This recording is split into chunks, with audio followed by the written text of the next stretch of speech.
Welcome to Mintel's Little Conversation podcast. Welcome to Mintel's Little Conversation, where our experts bring you fresh ideas and new perspectives on how consumers eat, drink, shop, groom and think. My name is Sam Dover. I'm a global beauty and personal care analyst here at Mintel. And today I'm joined by my colleagues Alicia, Lisa and Richard to discuss Mintel's latest sustainability research. This is a topic that we're constantly exploring in one way or another, but our latest research comes in the form of our 2021 Sustainability Barometer, which looks at consumer attitudes towards sustainability as well as their behaviours and purchase preferences across 16 different countries. So today we're going to discuss a few takeaways from that report, as well as our advice and recommendations for companies wanting to make better sustainability-driven decisions. So to get us started, if I can just ask you, each of you, to very briefly introduce yourselves. Let's start with Alicia. Hey, thanks for having me. So my name's Alicia Young, and I'm the trends manager for the APAC region here at Mintel, and I'm based in Sydney. Hi, I'm Lisa Dubina. I am based in Chicago, and I am a senior analyst here on our U.S. reports team, and I write for our culture and identity library. Hi, Sam. Thanks for having me on. I'm Richard. I'm the senior trends consultant at Mintel based in the UK, and I'm also the author of the Barometer report we were talking about. Amazing. Thank you. So I'm going to jump straight in. And I think one of the things that really stood out to me in this report is that consumers seem to be really keen to put the blame elsewhere. So they are more likely to say their country is suffering from climate change as opposed to causing it. And they think companies are more responsible than themselves for a whole host of environmental issues. So what I really want to know from you guys is, do these have an impact on behaviours, and does that mean that there's an opportunity for companies to really help consumers better understand their role in tackling sustainability related issues? Well, I definitely think there is this sort of climate reality gap, if we can call it that, Sam. And yeah, things like extreme weather events, even in Europe, are really waking people up to the reality of climate change. They accept it's happening in their own country. But as you said, the research shows that they tend to kind of externalize culpability around this, I think. They don't seem to think their countries are, part of the problem. I think one reason for this might be that we kind of externalize the blame and put it on what we might call producer countries like China or Brazil, and look at them as having a huge emissions footprint, when in fact that comes from the manufacturing and growing things for us in other markets as well. The positive thing we're seeing from the research is that people do feel they can have a personal impact themselves and a positive impact as well. But I guess, that suggests opportunities where consumers can work with companies in that regard. But I think to get that to work as something where there is trust between those two parties, I think, brands need to do more to sort of, explain to people how far goods have traveled. So I think we don't think about a distribution footprint, for example. I think obviously sourcing things locally would address some of the issues you're talking about. And I think it's not just the sourcing issue of sustainability. I think when it comes to talking about the benefits of something or where there might be a positive impact, if we can make that local, I think, this suggests that that's going to resonate more strongly with people as well. In terms of how companies can get consumers to be more convinced in this, how we can get things to resonate with them more, then the research you've got is pretty clear about that. That consumers definitely want to see new types of information. They want simple metrics, simple lexicons they can understand. And, going back to that point that consumers feel their own purchases can have a direct impact, they want to see that on the product. They're telling us, almost half of them are saying that, they want to see what was the specific impact of me buying this product. Did it remove something from the ocean? Did it result in a tree being planted?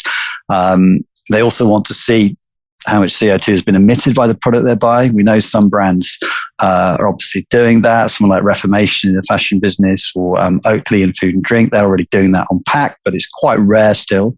And I think one of the big things is they want things they can understand, whether that's, talking about liters of water or kilometers rather than tons of CO2. And I think they also obviously want the convenience factor of certification. If they can see some kind of certificate on there, they can quickly recognize that's going to help them as well. So they're the things I think can make people sort of face up to things and see how their own purchasing does have an impact and how they can try and be more positive around that.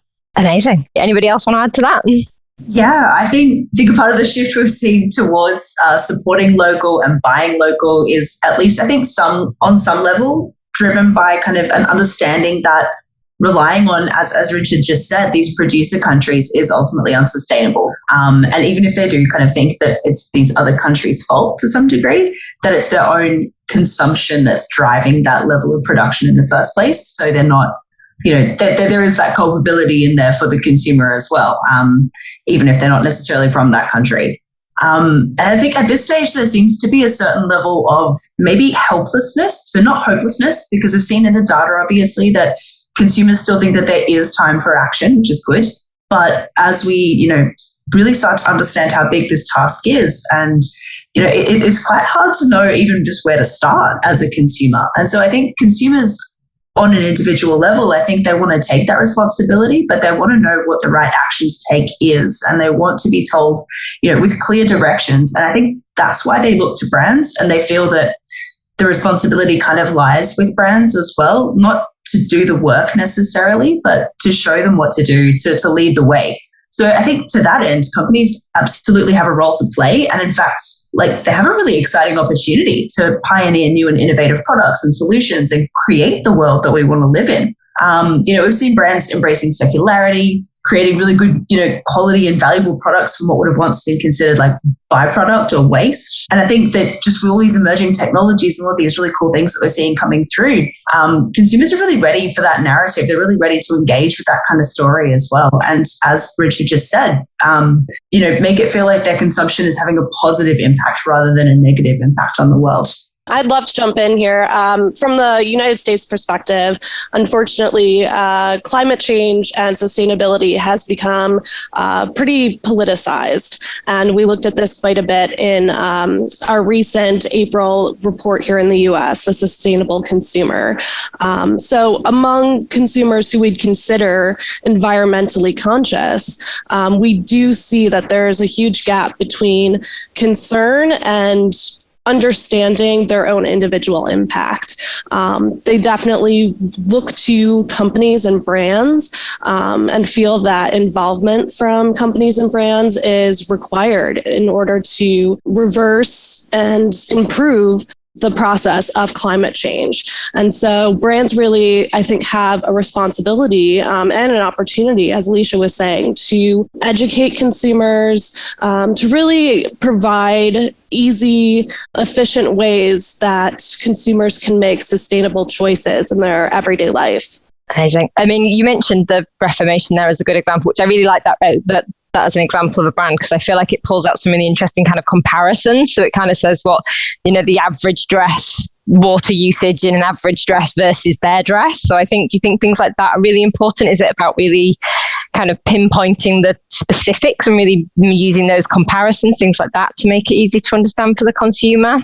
I think so. It's about empowerment. I mean, so much of the sustainability seems like such a massive challenge. And I think one of the reasons, our data is showing that consumers think it's less their responsibility than it is governments or companies is the sheer scale of the problem. I think the UN was talking about, what we've got to do is kind of reverse everything we did with the Industrial Revolution at twice the speed in sort of half the time or something. So it can feel really daunting. So I think it's hard to find positivity around this. So if you can feel that you're choosing a product which, comparative to the rest of the rival products has a positive impact, you're making a positive, beneficial choice. And that's very empowering. So I think you shouldn't forget the need for positivity and people wanting to make, small differences and being able to quantify that.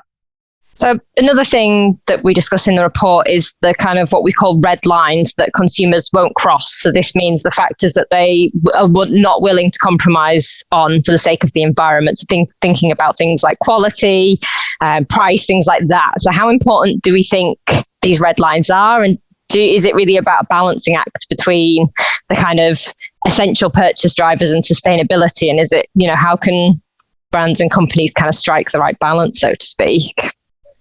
I think that's crucial because one of the questions we asked in the report, we were trying to find out how prominent different sustainability considerations were when people were buying products. And I think we were kind of looking for that, but I think what came out, which is more important, was the red lines you're talking about. So we could see that we looked at people purchasing staple products. So you take something like a coffee and, coffee for the home, whether that's beans or, instant or whatever. But what came through clearly, as you said, was, people weren't going to compromise on quality, convenience, or practicality in the name of sustainability. And I guess, the learnings here are like, something that calls itself a sustainable coffee, and I'm stating the obvious here, but it is foremost a coffee first. And, it needs to taste really good. It needs to be, and let's look at the packaging. The packaging needs to perform its cardinal role, which is to protect that coffee, make sure it stays fresh, make sure it doesn't get wasted, because something gets lost in the packaging argument. And we see lots of brands doing kind of trying to do quick wins and, have things like biodegradable packaging. The packaging needs to protect the product inside. So that's definitely a red line, because it's likely the footprint of that product is always going to be higher than the packaging. It's the old cucumber in the plastic wrap argument. So, it's no use having coffee coming in biodegradable packaging that's going to break in transit. It really we need to sort of get all those things right, first of all. So I think you mentioned it briefly there, but there's kind of discrepancies between what consumers think is important with regards to sustainability and what actually makes a difference. So, for example, consumers are really invested in reducing ocean plastic, but actually saving marine biodiversity is arguably of equal importance, if not greater importance. And I think consumers latch onto things that they think they can make a big difference. They think that they can make a change. So with that in mind, how important are those quick wins for brands versus actually educating consumers and making them understand, what's important in the long term? Well, if I take that point, I think we can come back to some of these later. But I think, if I'm being cynical, I say a lot of companies, going for quick wins, they're taking the easy option. It's kind of the low-hanging fruit. It's relatively, I use the word relative, it's relatively easy for a company to sponsor something like a tree planting initiative or launch some form of compostable packaging line than it is to, get their energy sourcing in order or something like that. So I think the real question is, what's the reality of your company's footprint? Where is your impact bigger? And I think some companies get bounced into doing things which maybe aren't relevant to what their business does. And the research, we ran this research with consumers. If we ran it with environmental scientists, you'd get a very different list of priorities, to your point, Sam, about biodiversity in the oceans, for example. So I think, going back to what we talked earlier about localism, I think the most impactful thing brands can do is reduce their own emissions in their own territory, specifically about things like their energy sourcing, rather than go offsetting it in projects, way out of their markets, if you like, as well. And I think that kind of tangibility, doing things in your own backyard, is really going to resonate. And that would be them taking responsibility for what they're doing. And that really fits to the ethos of what the Paris Agreement is about, and what distinguishes that from the much earlier Kyoto Agreement, which was very much about, redressing grievances of, exploitation of a lot of developing countries in the past. And Paris is much more about getting your own house in order. So I think maybe some brands have been a bit deliberately opaque in the past in terms of, packaging recyclability or where their ingredients come from. But I think, now they need to talk with transparency about those things. And really talk to their consumers about it to, win trust. And I don't think people aren't going to expect overnight solutions, but going back to what we talked about earlier, they want to see that, there's positive progress around their consumer choices as well. So, I can talk more about education and science later on, but I think I'll hand over to Lisa or Alicia for a bit. I think that transparency and education are so important, especially here in the US. We really see that consumers do not fully understand or trust brand claims on packaging. So when they see words like sustainability or sustainably made, biodegradable packaging, they're not always totally believing brands, and they're also not completely understanding the benefits of that. So I think it is really important to build in education and build it around a brand narrative of sustainability to really explain what the brand is doing, what makes it actionable, instead of just using these checklist claims. Yeah, I think that comes down to the fact that sustainability can't just be part of the marketing mix. It's really got to underpin everything that you do as a brand. And that means how you operate and what you offer all the way through the value chain. As Richard just said, offsetting isn't enough, and consumers are slowly starting to understand the difference and what that actually is and what it means. And I do agree as well that I think some companies are perhaps deliberately opaque, or perhaps, telling half the story, being a little creative. I did a lot of work recently around World Oceans Day, a few weeks ago. And something I found really interesting was how consumers' understanding of how interconnected issues of the ocean and climate and biodiversity, all of that understanding is really developing, for example, but also how that leads to increasing complexity in their purchasing decisions and their expectations around sustainability as well. So with Mintel's purchase intelligence tool, for example, we can see that in Australia, some Australian consumers were avoiding farmed fish, for example, because they think it's unsustainable. But then others were equally avoiding wild caught fish for the same reason. So they think it's also unsustainable. And, there's really only two ways to buy fish. So that's kind of, fundamentally they're doing one because they think it's better than the other when neither is necessarily better. Of course, what's complex here is that both can be sustainable, but that really largely depends on, the practices of the fisheries themselves. So I think to that question of is there a balancing act, I think it comes down to making sustainability decisions that are purposeful and intentional and really related to your brand as well. As Richard said, planting a few trees is great, but if you're still operating in a way that is wasteful, then consumers are going to see through it. Whereas if you highlight an issue within your industry and the ways that you are trying to mitigate that and do better and educate, then you are being really purposeful and real, and you're educating consumers at the same time.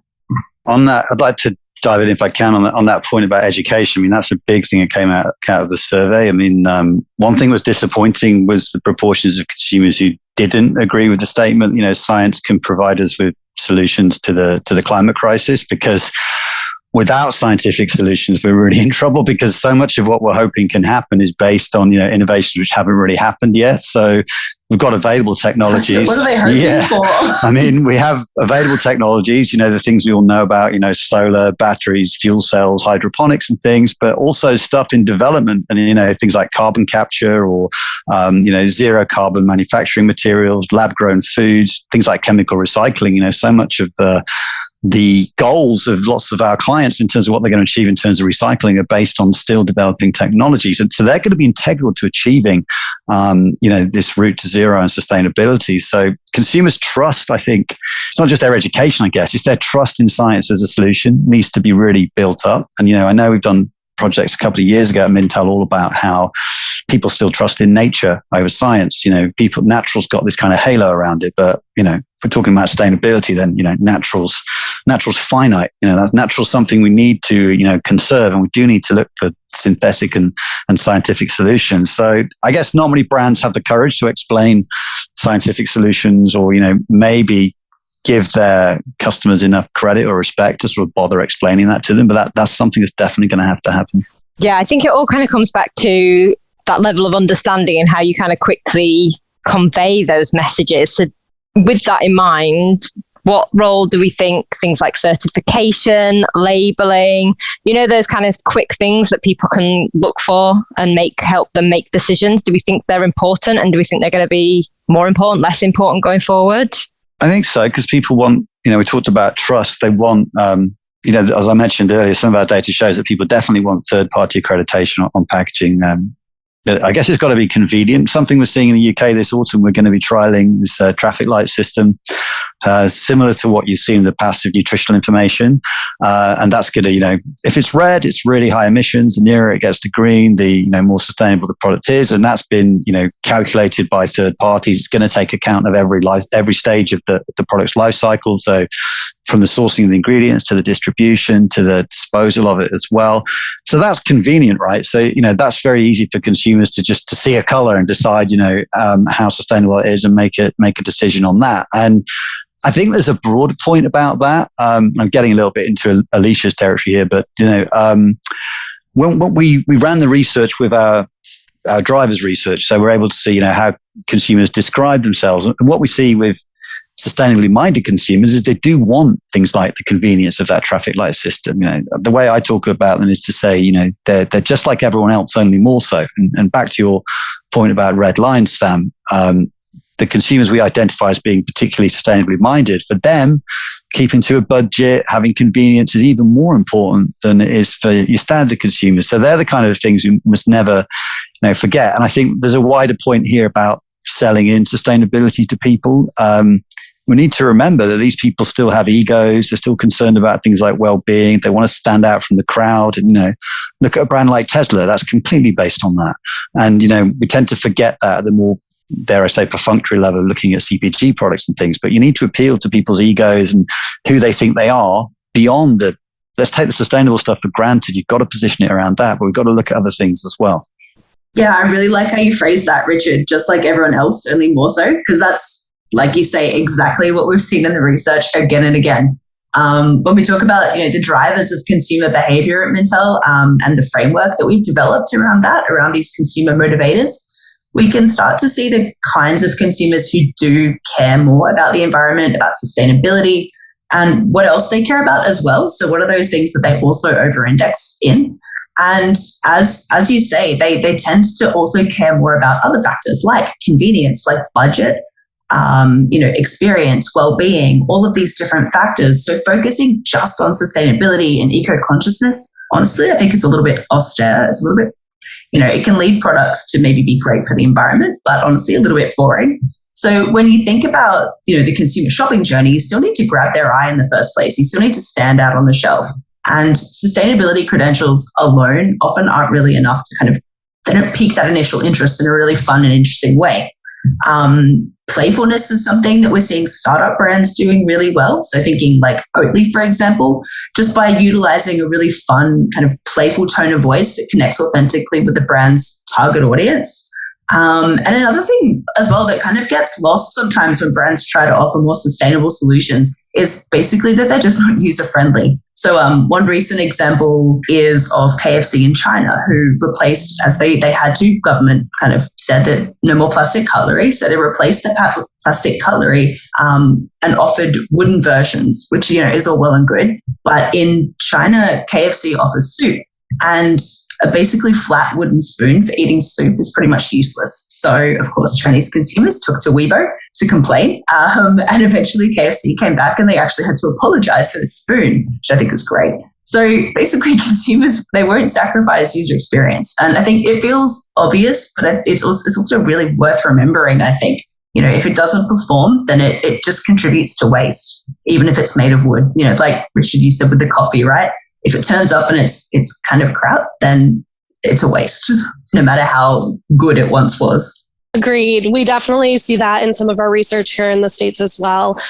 Consumers overwhelmingly will not buy a sustainable brand if the quality is not proven to be as good as other options. So it's not just the user experience and grabbing their eye at shelf. It's also then following through and providing the quality that consumers want to see.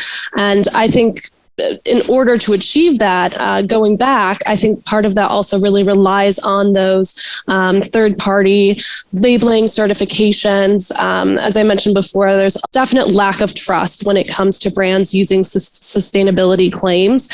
We also see that consumers are much more willing to trust smaller brands rather than mainstream brands when it comes to these claims. So again, for large brands who are trying to turn and pull the levers of the sustainability claims right now, I think it's so important to back that with certifications and labeling from third parties to really give some validity behind the claims that they're making. Yeah, interesting. I'm going to come back to your point on trust there in terms of how you can achieve that. Do you think there's an opportunity for things like partnerships? Would they play a role in terms of, partnering with kind of trusted sources of information on things like sustainability issues? So I'm thinking in the UK, we've had obviously things like the big David Attenborough documentaries. Is there opportunities for brands, big players in the markets of big retailers to kind of partner with some of those trusted sources of information to kind of give a bit more credibility and backing perhaps behind what they're doing? Definitely. As you were saying, not just third-party certifications or labeling, but then also, as I mentioned, consumers are more willing to trust smaller brands. So looking at brand partnerships where a major player who's not necessarily known for being a sustainable, eco-friendly brand can partner with a smaller startup that kind of got its name in sustainability. Two brands like that partnering together, or even looking at more celebrity influencer partnerships, bringing in, a brand working with Leonardo DiCaprio, who's so known for his environmental and sustainability initiatives. I think that would be a really great way for brands to prove to consumers their sustainability, transparency, and truth behind their claims. Selective partnering.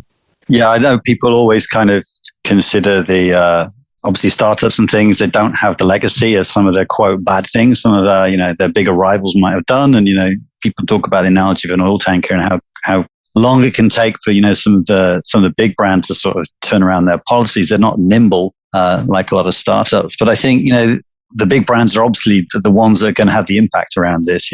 It's I'm trying not to name any names here, but it's the big brands. If they sort of change their policies, that's going to have the biggest potential impact. And yeah, to your point, Lisa, I mean, they need to all strive to get certification, whether it's FSC certified packaging or it's B Corp certification, whatever they can get. That they all need to strive towards that, because I think that research backs that up across all the countries we've done it in, that people want that third-party accreditation. It's not enough for the brand to tell them, oh, this is what we're doing, this is what we're achieving. They want that backed up, because there are so many complex issues here around that point of trust you were raising, Sam. And do we think, because we've chatted about it a little bit as well in terms of, being open, being honest with your consumer, is there examples of where we've seen brands that are actually being quite open about the fact that they're not perfect, but they're making kind of movements towards like good change, long-term, kind of doing the groundwork? Yeah, one I like to talk about is Levi's with their sort of waterless project. People are starting to learn, how horrendous the environmental footprint of the fashion industry is, particularly, not just in terms of things like cotton sourcing, but in terms of the vast amounts of water which are used just to produce things like a humble t-shirt. So Levi's are moving towards this waterless technology. And I like the fact that they've kind of gone public a few times and said, this is our target of what we're trying to achieve in terms of water reduction. And they update you on, how far along that journey they are. And I think the point I made earlier is people don't expect overnight success, even though the pressure's on with all of this. I think degree of fallibility kind of humanizes your brand. It's fine to say, oh, we set this target, we're kind of 80% there. I think that's okay. So I think brands reporting back on their progress, even if they haven't quite hit target, is all right. And I think that does, as I say, that fallibility sort of humanizes the brand. I mean, Pepsi's made a whole kind of marketing career out of trying to portray itself as the more humble little brother of Coca-Cola, I guess, in lots of ways. And they've done well out of that. So I think, being honest about your progress and, because all of us are trying to become more sustainable in our own lives. And we know how difficult it is. I think anyone on this call, leads a sort of clean, sustainable life. We're all trying. And I think if brands kind of report back on how they're doing, and they show that they are sort of making progress, that can be enough for consumers to sort of buy into it.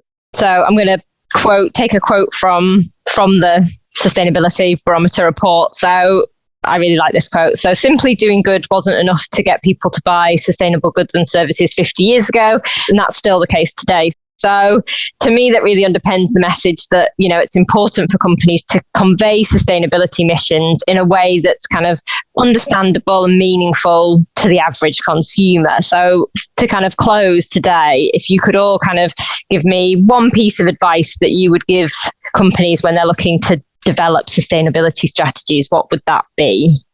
I'd go back to what I was saying about the coffee, really, and remember that a sustainable product is foremost a product. We need to not forget that. It needs to position to appeal to people beyond its sustainability credentials. I mean, a quote I used in the report back from the kind of first, rising of eco-consciousness and the peace movement from back in the 60s, John Lennon was talking about, his War is Over peace campaign. And he talked about peace, saying they wanted to sell it like it was soap or soft drinks. And, that really kind of nails it, I think. And you need to not forget that a sustainable product or service, you still need to position and sell it like soap or soft drinks. And as we talked about with Alicia, with the driver's work she's been doing, you need to sort of remember that sustainably minded consumers, still have other non-green sentiments. So let's not forget that these sustainable products and services, they need to perform, to Alicia's words as well. And they need to, appeal to people in many different ways, not just to sustainable products. Yeah, my advice would be actually kind of to reiterate Richard's points, that consumers don't expect brands to have all the answers. Often I think we forget that they're still just people at the end of the day. Whether or not they're doing their best, we like to think they are, but ultimately they're people working the same way that we are. But I think ultimately consumers, they're looking for an honest effort. So being transparent and realistic and taking consumers along for the ride is really important. So bringing along on that narrative. So to that end, building accountability into the sustainability strategy by having those clear targets and really clear metrics as well. I think the most important part of accountability is collecting the data that makes any strategy measurable. So that you actually understand the nature and the scale of the problem, and where and how you're actually making a difference as well. So basically just collecting the data and making sure that you're being efficient in these changes you're making.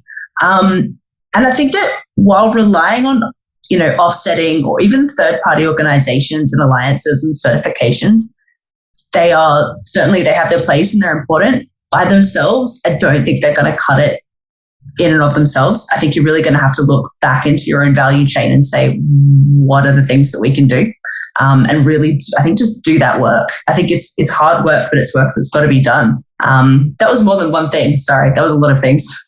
Jumping off of that, I think it is so important that brands provide a sustainability narrative, as Alicia was saying.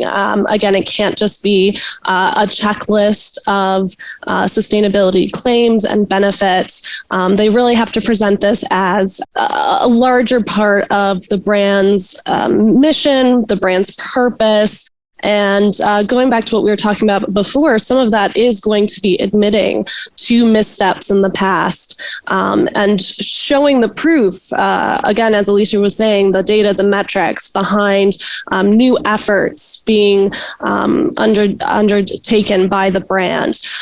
So demonstrating the real motivations behind a focus on sustainability and really providing a comprehensive explanation of how the brand's efforts are actually making a difference. Again, I think this is so crucial towards earning that consumer trust, educating consumers, and once again, just providing more than a simple checklist of claims and benefits. Yeah, definitely. And I think because for me, one of the key things to take away from the report is that, I think we can be quite doom and gloom when it comes to sustainability, but actually consumers kind of want to make the difference as much as possible. And it's just really about kind of brands finding the opportunity to help consumers make those kind of sustainable choices really, and help them make it in a way that isn't going to provide too much of an inconvenience or impact their general.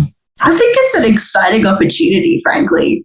Like, we get to reinvent the world in a much more exciting and better way. I think rather than, like you say, looking at it as a doom and gloom kind of proposition, like how do we, it doesn't have to be austere. It can be fun. It can be exciting.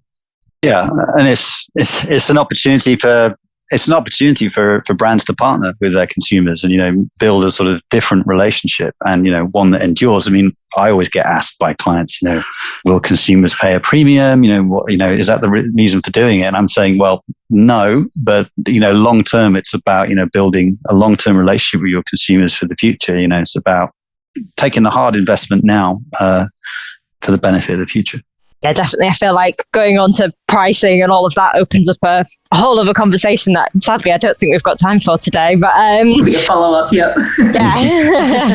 But I just want to say thanks to everyone for listening, and thank you to my guests today, Alicia, Lisa and Richard, for joining me. If you want to know more about Mintel, who we are and what we do, then please head over to mintel.com. You can find the Sustainability Barometer report that we've been talking about today there, and even more insights from our analysts are on our blog as well. So thank you again for listening. Please make sure you subscribe, rate and review this podcast. And if you like what you've heard today, please do spread the word and look out for our next episode of Mintel's Little Conversation.